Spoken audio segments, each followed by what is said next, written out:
Hi friends, அனைவருக்கும் வணக்கம். எல்லாரும் எப்படி இருக்கீங்க ஃப்ரெண்ட்ஸ்? நல்லா இருக்கீங்களா? இந்த வீடியோவில் ரொம்பவே யூஸ்ஃபுல்லான புதுவிதமான டிப்ஸ்லாம் பார்க்கலாங்க. இந்த டிப்ஸ் எல்லாமே உங்களுக்கு யூஸ்ஃபுல்லாக இருக்கும், கண்டிப்பாக டிஃப்ரெண்ட்டாகவும் இருக்கும். இப்போ வாங்க என்னென்ன டிப்ஸ்னு சொல்லி பார்க்கலாம். முதல்ல நம்ம பால் வாங்கும்போது நிறைய இடத்துல கடையில் வாங்குகிற பால் ரொம்ப தண்ணி மாதிரி இருக்கும். ஒரிஜினல் பால் வந்து கொஞ்சம் நல்லா திக்காக இருக்கும். ஒரு சிலர் வந்து ரொம்ப அதிகமாக வந்து தண்ணி கலந்துருவாங்க. பாலில் தண்ணி கலக்கிறதுன்றது ஓரளவுக்கு வந்து நம்ம அப்படியே கூட மொத்த பாலையும் காய்ச்சக்கூடாது. லைட்டாக தண்ணி கலந்து வந்து நம்ம காய்ச்சணும். பேக்கெட் பாலாக இருந்தால் நம்ம தண்ணி காய்ச்சாமல் வந்து லைட்டாக வந்து போட்டு காய்ச்சலாம். ஆனால் கடையில் பால்காரங்கக்கிட்டேருந்து வாங்குகிற பால் கொஞ்சமாக தண்ணி கலந்துட்டு தான் காய்ச்சணுங்க. பால் வந்து இந்த மாதிரி தண்ணியாக இருக்கா, இல்லை ரொம்ப அதிகமாக தண்ணி கலக்கிறாங்களா, இல்லை நல்லா திக்கான பால் கொடுக்குறாங்களான்னு சொல்கிறதுக்கு நம்ம இந்த மாதிரி ஒரு கட்டையை வச்சுட்டு, அந்த கட்டை மேலே இப்படி நம்ம பால் ஊற்றினோம் அப்படின்னா அந்த லைன் பாருங்கள். பால் ஊற்றின உடனே நமக்கு அந்த லைன் வந்து அப்படியே கொஞ்சம் பால் வந்து அந்த பட்டை அந்த தடம் வந்து அப்படியே தெரியும். அப்படி இல்லை ரொம்ப தண்ணி கலந்துருக்காங்க அப்படின்னா நீங்கள் பால் ஊற்றின உடனே வந்து அப்படியே தண்ணி போட்டு நம்ம கழுவுன மாதிரி அந்த கட்டை வந்து ஆயிரும். இப்போ இந்த பால் வந்து பார்த்திங்கன்னா நல்லா கொஞ்சம் திக்காக இருக்கிறதுனால அந்த லைன்ஸ் வருது. அடுத்ததாக இந்த மாதிரி ஒரு சில டைமில் நம்ம ஹேண்ட்பேக் வச்சுருப்போம். அதில் வந்து மொத்தமாக ஏதாவது சாவியோ இல்லை என்னமோ வச்சுருக்கோம் அப்படின்னா மொத்தமாக உள்ளே போட்டுட்டோம்னா வீட்டு வாசலில் நம்ம நின்றுட்டு சாவியை தேடிக்கிட்டு வேண்டியே இருக்கோம். அதுக்கு இந்த மாதிரி ஒரு சேஃப்டி பின்னில் நம்ம சாவியை வந்து கோத்துட்டு பேக்கில் ஏதாவது ஒரு சைடில் இந்த மாதிரி குத்தி நம்ம பின் பண்ணி வச்சிட்டோம்னா வீட்டுக்கிட்ட வந்த உடனே நம்ம வந்து ஈஸியாக சாவி எடுத்துடலாங்க. ஒரு சில டைமில் நம்ம ரொம்ப அதிகமாக எங்கே வச்சோன்னு தெரியாமல் தேடிக்கிட்டே இருப்போம், ஒரு செயினாக ஓப்பன் பண்ணி. அந்த மாதிரி பண்ணாமல் நம்ம இப்போ ஒரு சில பேக்கில் நிறைய செயின்ஸ் இருக்கும். ஏதாவது ஒரு செயினில் வந்து நம்ம வச்சுட்டு ஞாபகம் வச்சுக்கலாம். ஆனாலுமே நம்ம இந்த மாதிரி பேப்பர்ஸோ இல்லை வேறு ஏதாவது போட்டிருக்கோம் அப்படின்னா பேப்பர்ஸ்லாம் வந்து கீழே விழுந்துடும். ஆனால் இந்த மாதிரி குத்தி வச்சிட்டிங்கன்னா நமக்கு சாவி மட்டும் கரெக்டாக வந்துடுது பாருங்கள். அது உள்ளே இருக்க பொருள் வந்து நம்ம வெளியே எடுக்கும்போது தேடிக்கிட்டே இருப்போம் ரொம்ப நேரமாக. நம்ம அப்படி தேடி கண்டுபிடிச்சி எடுக்கிறத விட இந்த மாதிரி குத்தி வச்சிட்டோம்னா நம்ம கையை இந்த இடத்துல வச்சுருக்கோம் அப்படின்னு கரெக்டாக நம்ம அந்த சேஃப்டி பின்லேருந்து சாவியை எடுத்து ஈஸியாக நம்ம கதவை திறந்துடலாம். ஒரு சில டைமில் ரொம்ப அதிகமாக தேடிக்கிட்டே இருப்போம். நான் எங்கே தான் வச்சுருக்கோம், நம்ம பேப்பர்ஸ் எடுப்போம், சாவி அந்த மாதிரி எடுத்து பார்க்க வேண்டியிருக்கோம். சில டாக்குமெண்ட்ஸோ இல்லை காசு கூட கீழே விழ சான்சஸ் இருக்குது. அதனால் நம்ம இந்த மாதிரி குத்தி வச்சிட்டோம்னா ஓப்பன் பண்ண உடனே எடுத்துக்கலாம். ஒரு செயினில் வந்து நமக்கு எக்ஸ்ட்ரா செயின் கொடுத்துருப்பாங்க. அதில் நம்ம என்ன பண்ணுவோம்னா கொஞ்சம் முக்கியமான பொருள் காசோ இல்லை வேறு ஏதாவது கார்ட்ஸோ இந்த மாதிரி வச்சுருப்போம். அப்படி இல்லை ரொம்ப சின்ன பேக் தான் இருக்குது, ஒரு குட்டி பேக் தான் எடுத்துகிட்டு போகிறீங்க, அதில் ஒரே ஒரு செயின் தான் இருக்குது அப்படின்னும் போது நம்ம இந்த மாதிரி சேஃப்டி பின்னில் இந்த சாவியை வந்து இப்படி குத்தி வச்சுக்கலாம்.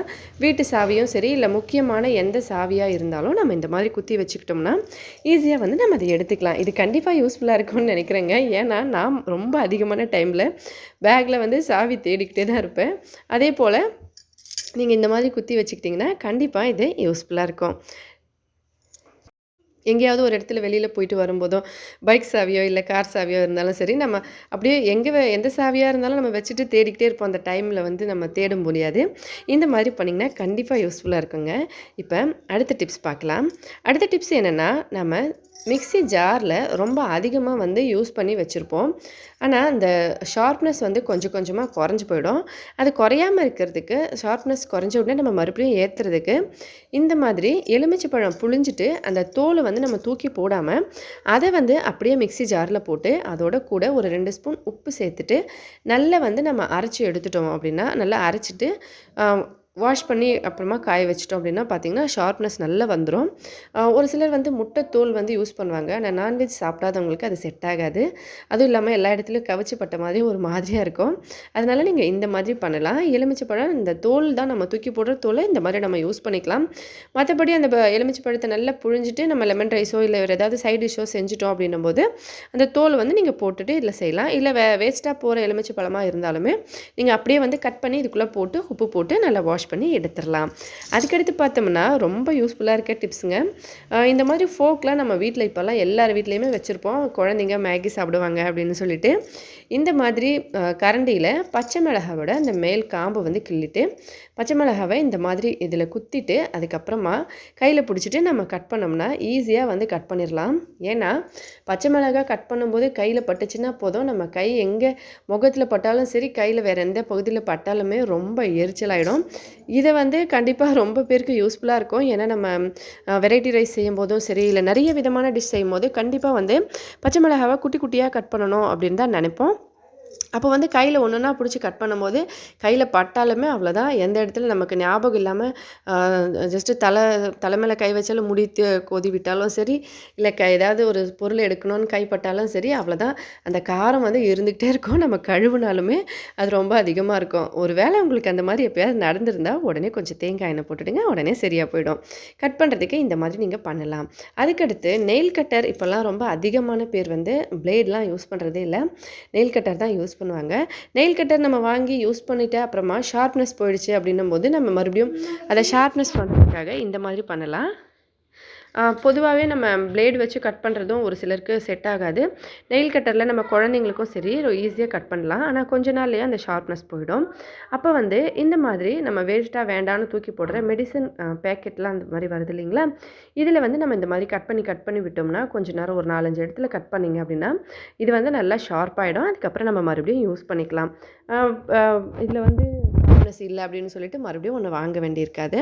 இந்த மாதிரி மெடிசன் எல்லாம் சாப்பிட்டு யூஸ் பண்ணிவிட்டு அதை தூக்கி போடும்போது அதில் வந்து நீங்கள் இந்த மாதிரி நல்லா ஒரு 4-5 இடத்துல டச் பண்ணி கட் பண்ணி ஃபுல்லாக ஒரு கொஞ்ச நேரம் பண்ணோம்னா நல்லா ஷார்ப்னஸ் ஆகிடும். அது எந்த மெடிசனோட கவராக இருந்தாலும் சரி நல்லா வந்து ஷார்ப் ஆகிடும். நம்ம சாப்பிட்டு முடிச்சுட்டு அந்த கவர் நம்ம வேஸ்ட்டாக தூக்கி போடுற அதை வச்சு நம்ம செய்யலாம். அதுக்கடுத்து ரொம்பவே முக்கியமான ஒரு டிப்ஸ்னு சொல்லலாம். ஏன்னா இந்த மாதிரி மசாலா டப்பா நம்ம மேக்ஸிமம் வந்து யூஸ் பண்ணியிருப்போம். ஒரு சிலர் இப்போ கூட ரொம்ப பிடிச்சி இதை வந்து விரும்பி வாங்கி யூஸ் பண்ணுவாங்க. ஸ்டீல், பிளாஸ்டிக் இல்லை அலுமினியம், பித்தளை எதில் இருந்தாலுமே சரி, எவ்வளோதான் டப்பாலாம் டிசைனாக வந்தாலும் இந்த மாதிரி யூஸ் பண்ணுறது நமக்கு ரொம்ப யூஸ்ஃபுல், ரொம்ப பிடிச்சிருக்கும். அந்த மாதிரி நம்ம யூஸ் பண்ணும்போது அந்த டப்பாவில் என்ன ஆகும்னா நம்ம வைக்கிற அந்த மசாலா வந்து ஒன்றோட ஒன்று நம்ம எடுக்கும்போது கைப்பட்டு லைட்டாக தட்டி விட்டு அப்படியே அது உள்ளே வந்து இந்த மாதிரியெல்லாம் விழுந்துக்கிட்டே இருக்கும். இந்த மாதிரி விழும்போது நம்ம அடுத்த தடவை நம்ம வாஷ் பண்ணும்போது கொஞ்சம் இதுவாக இருக்கும். ஏன்னா கடுகு, சீரகம், மஞ்சத்தூள் இந்த மாதிரி உப்பு எல்லாமே கலந்த மாதிரி ஆகிடும். அந்த மாதிரி நம்ம டச் ஆகி அப்படியே ஷேக் ஆகி அதெல்லாம் வெளியில் போகாமல் இருக்கிறதுக்கு துணியில் வர பேக் இருக்கு இல்லைங்களா, நம்ம ஏதாவது கடையில் வந்து ஷாப்பிங் பண்ணோம்னா துணி பேக் கொடுப்பாங்க. இப்போல்லாம் வந்து சின்ன சின்ன பேக்லாம் காய்கறி கடையில் துணி பேக் எல்லாம் கொடுக்குறாங்க. மோஸ்ட்லி நம்ம அதிகமாக வீட்டில் வச்சுருப்போம். எங்கேயாவது ஒரு ஃபங்க்ஷனில் கொடுத்தாலும் சரி, அதை வந்து கட் பண்ணிவிட்டு அந்த பேக் வந்து கட் பண்ணி ரவுண்டான ஷேப்பில் அடியில் வச்சுட்டு அதுக்கு மேலே மசாலாலாம் வச்சோம்னா இது வந்து ஷேக் ஆகாமல் அப்படியே இருக்குங்க. கண்டிப்பாக ட்ரை பண்ணி பாருங்கள்.